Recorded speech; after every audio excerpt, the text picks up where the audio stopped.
In the bitter winter of 1671, the small Puritan settlement of Groton, Massachusetts, became the epicenter of one of the most terrifying documented cases of demonic possession in American history. What began as strange fits in a young servant girl would escalate into a nightmare that would consume an entire community and leave witnesses questioning the very nature of good and evil. This is the story of Elizabeth Knapp, a 16-year-old girl whose torment would be meticulously recorded by her minister, creating one of the most detailed accounts of supernatural terror ever documented in colonial America. But as we'll discover, Elizabeth's story is just the beginning of a much darker tale that would haunt Massachusetts for generations. Elizabeth Knapp arrived in Groton in the autumn of 1671 to work as a servant in the household of Reverend Samuel Willard. She was an unremarkable girl by most accounts, quiet, dutiful, and seemingly devout in her Puritan faith. The Reverend had taken her in not out of charity, but out of necessity. His wife had recently given birth, and they needed help managing their growing household. Groton itself was a frontier settlement, carved from the wilderness and surrounded by dense forests that the Puritans believed harbored both wild beasts and darker, more sinister forces. The community lived in constant fear, not just of Indian attacks or harsh winters, but of the devil himself, who they believed prowled the edges of their godly society, seeking souls to corrupt and claim. It was on a cold November evening that Elizabeth's torment began. She had been working in the kitchen, preparing the evening meal, when suddenly she let out a blood-curdling scream that echoed through the Willard house. The Reverend and his wife rushed to find Elizabeth collapsed on the floor, her body contorting in ways that seemed to defy human anatomy. Her back arched impossibly, bending backward until her head nearly touched her feet.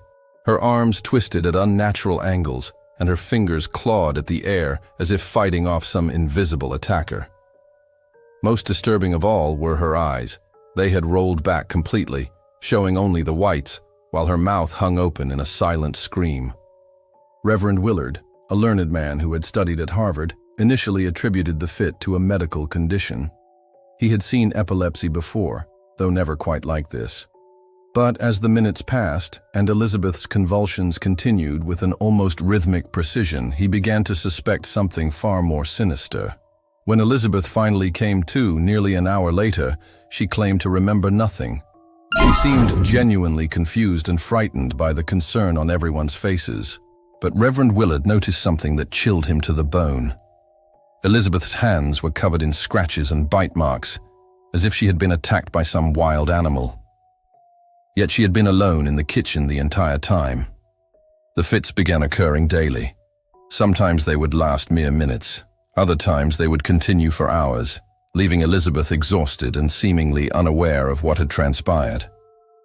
But it wasn't just the physical manifestations that troubled Reverend Willard. It was what Elizabeth began to say during these episodes. During her fits, Elizabeth's voice would change completely. Sometimes it would become impossibly deep and gravelly, like an old man's voice emerging from her young throat. Other times it would become sharp and shrill, speaking in languages that no one in Groton could identify. But most disturbing were the times when her voice remained her own, yet the words that came from her mouth were anything but. She would describe in graphic detail the sins and secret shames of various townspeople, revealing private conversations and hidden affairs that a 16-year-old servant girl could never have known. She spoke of deaths that hadn't yet occurred, of accidents and illnesses that would befall specific individuals. And with each revelation, the terror in Groton grew. Reverend Willard, being a meticulous man, began keeping detailed records of Elizabeth's fits and utterances. His journal, which survives to this day, provides a chilling window into the escalating horror that consumed his household. He wrote of nights when Elizabeth would levitate several feet off her bed, spinning slowly in the air while speaking backwards Latin. He described mornings when they would find her suspended from the ceiling beams, somehow having climbed there in her sleep despite the impossibly high rafters. But perhaps most terrifying were the conversations. During her fits, Elizabeth would engage in heated arguments with invisible presences. She would plead, bargain, and sometimes scream at entities that only she could see. Reverend Willard recorded one particularly chilling exchange where Elizabeth seemed to be negotiating with the devil himself, offering her soul in exchange for power over her enemies in the town.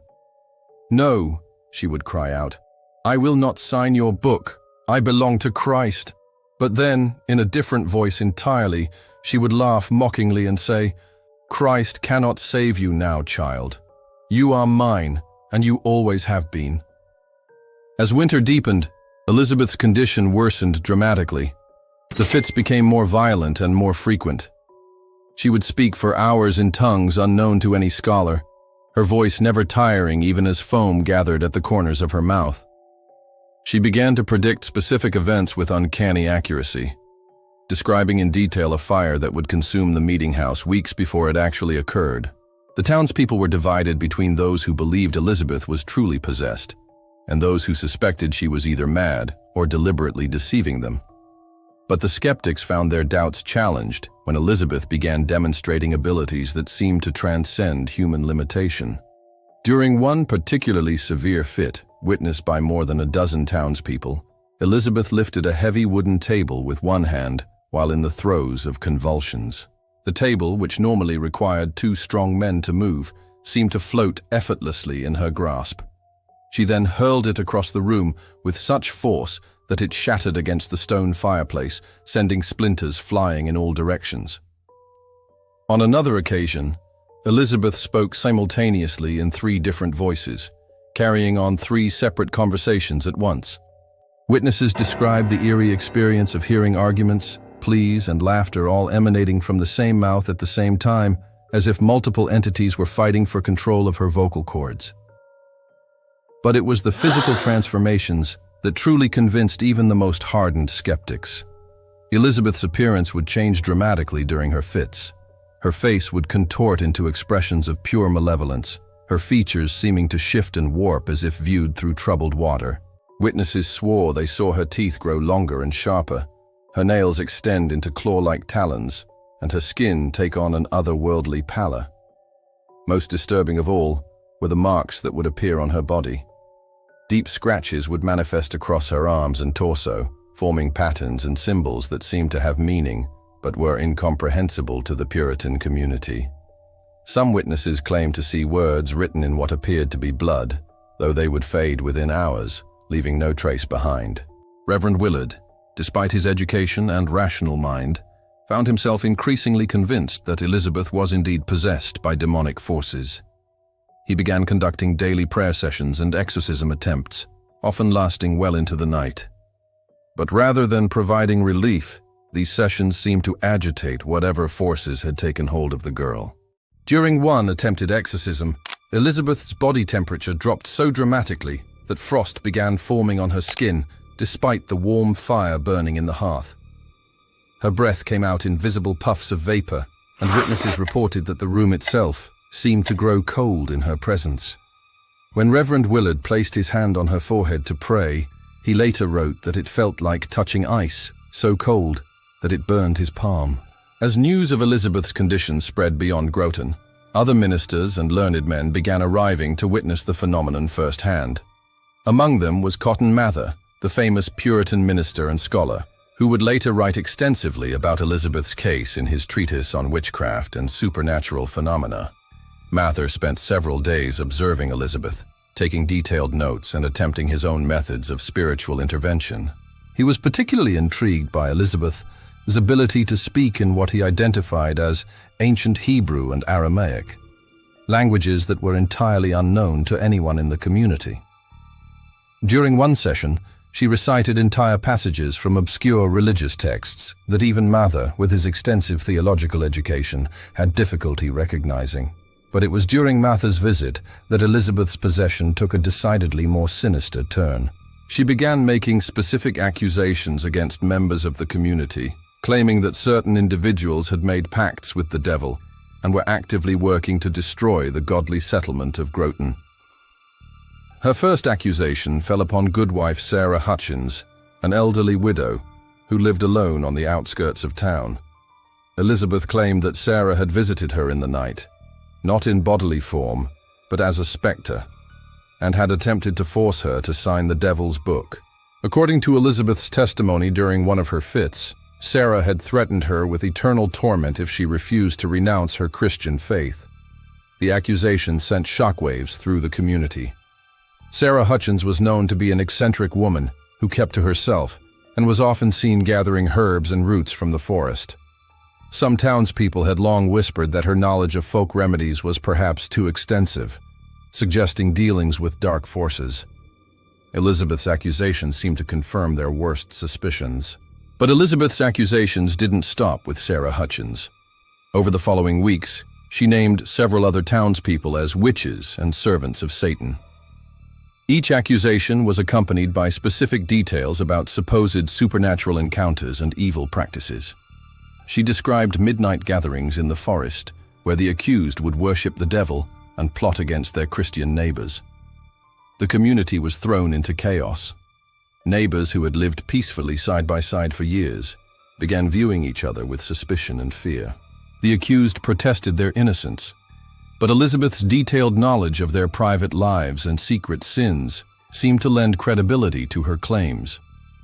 How else could a young servant girl know such intimate details unless she had supernatural insight? Reverend Willard found himself in an impossible position. As a man of God, he wanted to believe that Elizabeth was a victim of demonic attack rather than a willing participant in witchcraft. But her accusations were tearing his community apart, and he began to question whether the entity speaking through Elizabeth was providing true testimony or spreading lies to destroy the godly settlement. The situation reached a boiling point when Elizabeth accused Reverend Willard himself of secret dealings with dark forces. During a particularly violent fit, she turned to him with eyes that seemed to burn with supernatural fire and declared that he had sold his soul for knowledge and power. She claimed that his sermons were not inspired by the Holy Spirit but by demonic influence, and that he had been slowly corrupting his congregation through false teachings. The accusation was devastating. Reverend Willard had built his entire life around his faith and his service to God. To be accused of serving Satan by the very girl he had tried to help was almost more than he could bear. But rather than defend himself with anger, he responded with deep introspection and prayer, wondering if there might be some truth to Elizabeth's claims about his own spiritual condition. It was during this crisis of faith that Reverend Willard made a startling discovery. While reviewing his detailed journals of Elizabeth's fits and utterances, he began to notice patterns that disturbed him greatly. Many of Elizabeth's predictions and revelations were indeed accurate, but they seemed designed not to glorify God or help the community, but to sow discord and fear. He realized that even if Elizabeth was truly possessed, the entity speaking through her was not providing divine truth, but rather using truth as a weapon to destroy the community from within. The accurate predictions and supernatural knowledge were being used to give credibility to false accusations and malicious lies.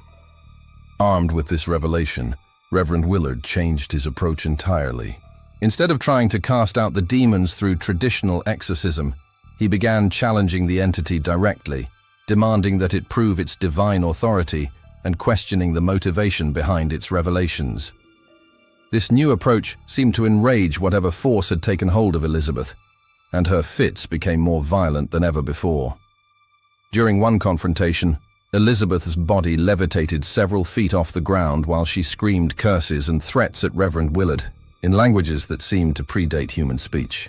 Her voice became so loud that windows throughout the house shattered, and witnesses reported that the very walls seemed to shake with supernatural force. But Reverend Willard stood firm, continuing to challenge the entity and demanding that it leave Elizabeth in peace. The battle between Reverend Willard and the demonic forces controlling Elizabeth continued for weeks. Each day brought new manifestations of supernatural power and new attempts to break the minister's resolve. Elizabeth would appear to die, her body becoming cold and lifeless, only to resurrect hours later with even more terrifying abilities. She would predict disasters and then seem to cause them through supernatural influence, bringing illness to livestock and causing crops to wither in the dead of winter. But gradually, Reverend Willard began to notice changes in Elizabeth's condition. The entity's hold on her seemed to be weakening. And there were moments when Elizabeth herself would break through, pleading for help and expressing horror at what was being done through her body. These brief moments of clarity gave Reverend Willard hope that Elizabeth could still be saved. The climax came on a bitter February night when the temperature dropped so low that even the fires seemed to provide no warmth. Elizabeth had been in the grip of a particularly severe fit for more than 6 hours when suddenly she began speaking in her own voice, clear and coherent for the first time in weeks. She begged Reverend Willard to forgive her for the accusations she had made, explaining that she had been forced to speak lies against her will. She described her experience of possession as being trapped inside her own body, aware of everything that was happening, but powerless to control her actions or words. The entity controlling her had shown her visions of the townspeople's private moments and secret sins, then forced her to reveal them in ways designed to cause maximum damage to the community. Most shocking of all, Elizabeth revealed that she had been specifically targeted because of her position in Reverend Willard's household. The demonic forces had sought to use her to destroy not just the minister's reputation, but his faith itself. By forcing her to make false accusations and cause chaos in the community, they hoped to drive him to despair and ultimately to renounce his calling. As Elizabeth spoke, Reverend Willard noticed that her physical appearance was returning to normal. The supernatural pallor faded from her skin, her eyes returned to their natural color, and the terrible marks and scratches began to disappear. But even more importantly, he sensed that the oppressive spiritual darkness that had filled his house for months was finally beginning to lift. The exorcism was not complete in a single moment, but rather a gradual process that took several more days. Elizabeth continued to experience minor fits, but they were less severe and less frequent. The supernatural manifestations diminished, and slowly, the terrified community began to heal from the trauma of the preceding months. However, the story of Elizabeth Knapp's possession had lasting consequences that extended far beyond the borders of Groton. Word of the case spread throughout the Massachusetts Bay Colony and beyond, becoming one of the most well-documented and discussed cases of supernatural phenomena in colonial America. Reverend Willard's detailed journals provided researchers and theologians with unprecedented insight into the nature of demonic possession and the methods by which such cases might be resolved. But perhaps more significantly, Elizabeth's case established many of the patterns that would later emerge during the Salem witch trials 20 years later. The combination of supernatural manifestations, specific accusations against community members, and the social chaos that resulted would be repeated on a much larger and more devastating scale in Salem.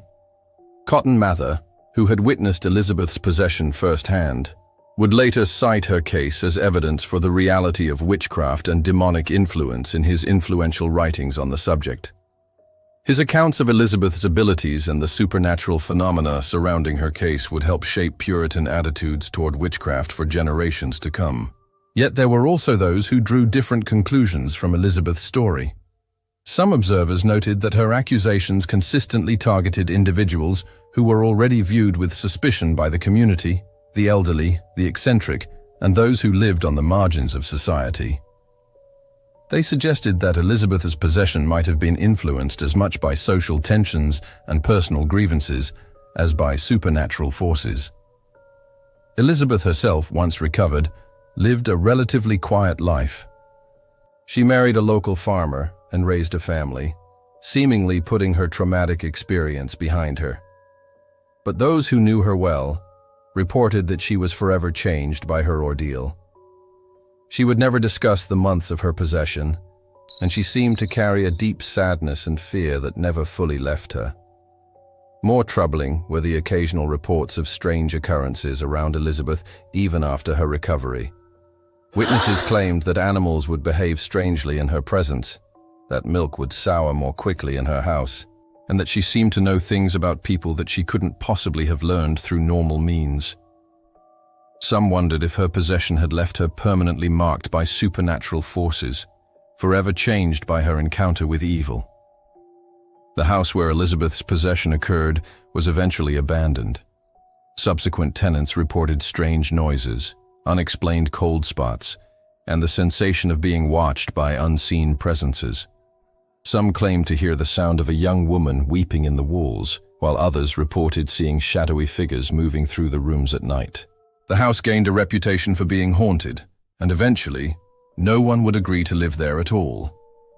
But Elizabeth Knapp's story represents just one chapter in a much darker history of supernatural terror that would plague Massachusetts throughout the late 17th century. Her case was followed by numerous similar incidents, each building upon the fears and superstitions established by her ordeal. In 1677, just 6 years after Elizabeth's possession, the town of Salem Village experienced its first documented case of suspected witchcraft, when several young girls began exhibiting symptoms remarkably similar to those displayed by Elizabeth. Like Elizabeth, they claimed to be tormented by invisible forces and began making accusations against members of their community. The parallels were unmistakable. The girls would contort their bodies in impossible ways, speak in unknown languages, and demonstrate supernatural knowledge of their neighbors' private affairs. They too claimed to be visited by specters of accused witches who attempted to force them to sign the devil's book. And like Elizabeth, their accusations would tear their community apart and lead to devastating consequences for those they named. But while Elizabeth's case had been contained to the small community of Groton, the Salem incidents would escalate far beyond anything that had come before. What began with a handful of afflicted girls would eventually lead to the execution of 20 people and the imprisonment of hundreds more. The methods of investigation and the types of evidence considered valid in witchcraft cases had been largely established by earlier incidents like Elizabeth Ayres, creating a template for the tragedy that would unfold in Salem. The Salem witch trials began in earnest in 1692 when 9-year-old Elizabeth Parris and 11-year-old Abigail Williams began experiencing fits that were almost identical to those suffered by Elizabeth Knapp 2 decades earlier. The girls would scream, contort their bodies, and claim to be pinched and bitten by invisible attackers. They spoke of flying through the air to attend witches' sabbaths and described in detail the evil rituals they claimed to have witnessed. Like Elizabeth Knapp, the Salem girls began making specific accusations against members of their community. But unlike Elizabeth's case, which had been handled primarily by Reverend Willard and a small group of ministers, the Salem incidents quickly became a legal matter involving civil authorities and formal court proceedings. The first 3 women accused in Salem were Sarah Good, a homeless beggar, Sarah Osborne, an elderly woman who rarely attended church, and Tituba, an enslaved woman from Barbados who worked in the Paris household. The choice of victims was telling. All 3 were marginalized members of society who had little power to defend themselves against accusations. Under interrogation, Tituba confessed to practicing witchcraft and provided detailed descriptions of her encounters with the devil and other witches. Her confession, which may have been given under duress or as an attempt to avoid execution, corroborated many of the claims made by the afflicted girls and seemed to validate their supernatural experiences. But Tituba's confession opened the floodgates for even more accusations. She claimed that there were many other witches in Salem, creating a sense of panic that evil forces had thoroughly infiltrated the community. The number of accused individuals grew rapidly, eventually including respectable members of society, wealthy merchants, and even ministers. The Salem trials differed from Elizabeth Knapp's case in several crucial ways. First, the civil authorities took control of the proceedings, rather than leaving them in the hands of religious leaders. This meant that the focus shifted from spiritual healing and exorcism to legal proof and punishment. Second, the concept of spectral evidence.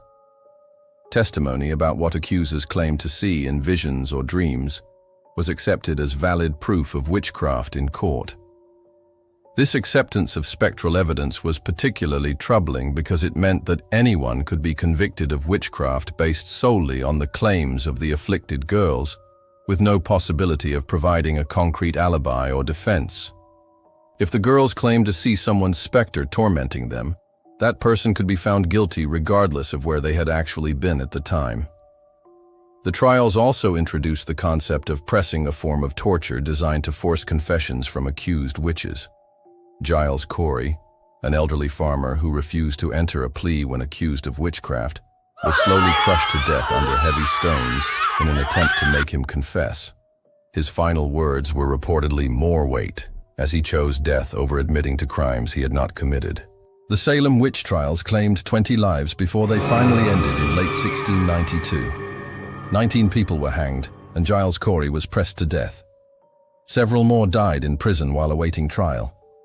The social fabric of Salem was torn apart, with neighbor turning against neighbor, and families divided by accusations and suspicion. But perhaps the most chilling aspect of the Salem trials was how closely they followed the template established by earlier cases like Elizabeth Knapp's. The same types of supernatural manifestations, the same patterns of accusation, and the same social dynamics that had played out in Groton were repeated on a much larger scale in Salem. It was as if Elizabeth's possession had provided a blueprint for how such cases would unfold, establishing expectations and procedures that made the Salem tragedy almost inevitable. Eventually, the Salem trials ended, not because the supernatural manifestations ceased, but because public opinion turned against the proceedings. Influential members of society began questioning the validity of spectral evidence and the fairness of the trials. Cotton Mather himself, who had been a strong supporter of the trials, began to express doubts about some of the convictions. The governor of Massachusetts, William Phips, finally intervened to halt the trials after his own wife was accused of witchcraft. He dissolved the special court that had been hearing the cases and eventually pardoned all remaining accused individuals. But the damage had been done. 20 people were dead, hundreds of lives had been ruined, and the community of Salem would be forever scarred by the experience. In the aftermath of the Salem trials, many participants expressed regret for their roles in the proceedings. Samuel Willard, one of the judges, publicly apologized for his part in the convictions. The jury members signed a statement acknowledging that they had been mistaken in their verdicts. Even some of the afflicted girls later admitted that they had fabricated at least some of their accusations. But the question remained, what had really happened in these cases of supposed supernatural possession and witchcraft? Were Elizabeth Knapp and the Salem girls truly tormented by demonic forces, or were their experiences the result of other factors, psychological, social, or even deliberately deceptive? Modern researchers have proposed various theories to explain the phenomena observed in these cases.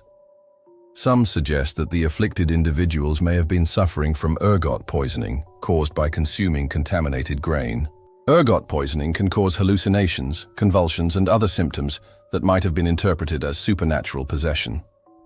Others point to the intense psychological pressure of Puritan society, particularly on young women, who had very limited options for expressing themselves or exercising any form of control over their lives. The dramatic attention and power that came with being an afflicted person may have provided a rare opportunity for agency and importance. There's also the possibility that some cases involve deliberate deception. Young people in repressive societies have always found ways to rebel against authority, and claiming supernatural affliction may have been a way to challenge adult control while avoiding direct punishment. The afflicted girls gained unprecedented power to accuse and condemn their elders, something that would have been impossible under normal circumstances. But perhaps the most disturbing explanation is that these cases represented a form of mass hysteria or social contagion, where the fear and expectation of supernatural phenomena actually created the conditions for their manifestation. Once the first case was established and widely discussed, it may have provided a template that others unconsciously or consciously followed. This theory is supported by the fact that witchcraft accusations and possessions tended to occur in clusters, with multiple cases arising in the same communities or regions within short periods of time. The detailed documentation and discussion of cases like Elizabeth Knapp may have inadvertently provided instruction manuals for how such phenomena were supposed to unfold.